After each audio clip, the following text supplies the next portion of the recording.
Thank you.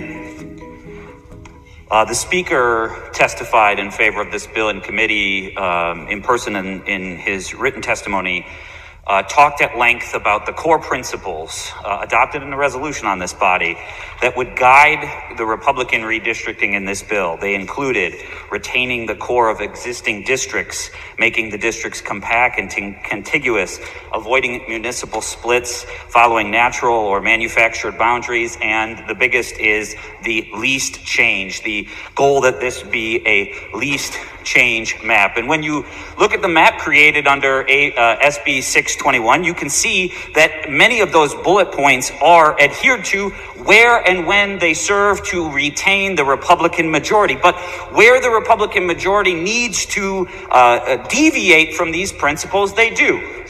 So we've talked about gerrymandering and keeping control. I want to get down to how this actually works. How do you gerrymander? How does it work on the street level? And the community to look at is Wauwatosa. Wauwatosa is an inner ring suburb in Milwaukee County. Wauwatosa is growing incredibly fast, diversifying. As long as I have been alive, Wauwatosa has been one of the most competitive political communities in Wisconsin. Peggy Rogenswag held a Republican Senate seat in Wauwatosa for many years. Tom Reynolds, Republican senator, was defeated by Jim Sullivan, Democratic senator, who 4 years later was defeated by Leah Vukmir, a Republican. Wauwatosa back and forth, a competitive seat. Wauwatosa was at the core of the current gerrymandering. We know this because then Senator Vukmir had to turn over open records after being sued, in which she detailed in an email hand-picking neighborhoods in Wauwatosa, West Dallas, and the city of Milwaukee to make Republican districts. What was created? A Republican 13th, a Republican 14th, a Republican 15th, and importantly for this conversation today, a Republican 5th Senate district. Those competitive seats in Wauwatosa became uncompetitive Republican-held seats. And in the 2012 election, the first election in those districts, Republicans were elected to the 13th, 14th, 15th, and 5th Senate district. But Wauwatosa is changing over this last decade. The demographics, the density, the voting trends, grassroots organizing, really good candidates. What happened in the assembly districts over the last decade is we won. The gentle lady from the 14th flipped a seat from red to blue in Wauwatosa in 2018. And then last year, 2020, the gentle lady from the 13 was elected, defeating Rob Hutton in Wauwatosa. And the gentle man from the 15th district had the closest election he's had in a decade.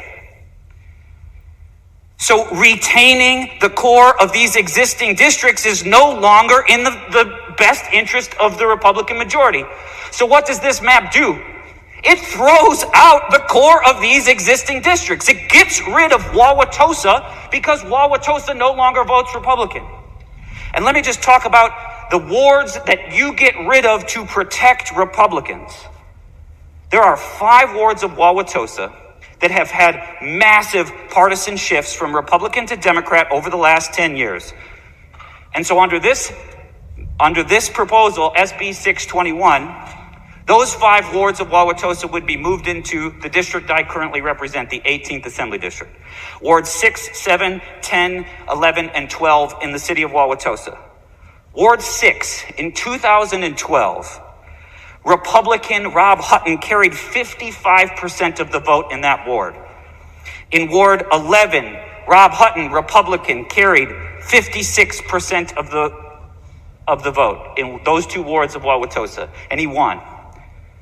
Last year, the gentle lady from the 13th Assembly District in those same 2 wards showed the changing electorate in Wauwatosa. In Ward 6, she won 69% of the vote. And in Ward 11, she won 68%. Ward 6 went from plus 10 GOP to plus 37 Democrat. Ward 11 went plus 12 GOP to plus 36 Democrat. So the Speaker has to abandon the principles he is pledging to adhere to. He has to move these newly Democratic wards. He has to get rid of them. not adhere to lease change, not adhere to retaining the core of existing districts, but pack them into the 18th Assembly District, a district that Joe Biden carried by 90% of the vote. I have faced primary challengers. I have never faced a Republican because the outcome is already written. The 18th Assembly District is a gerrymandered Democratic seat. And these 5 wards of Wauwatosa are being combined into the 18th Assembly District to take away the voting power of the people of those communities. And it isn't really about people in this room. The gerrymander of Wauwatosa really isn't about me. It isn't about the gentle lady from the 13th or the gentle lady from the 14th. It's about the senator from the 5th, Dale Koinga, who in 2018 held on to his seat by 2,250 votes, 51-49, the most competitive state Senate election that cycle. And in the meantime, the margins have grown. The gentle lady from the 14th was reelected by a much larger margin in 2020 than she was in 2018.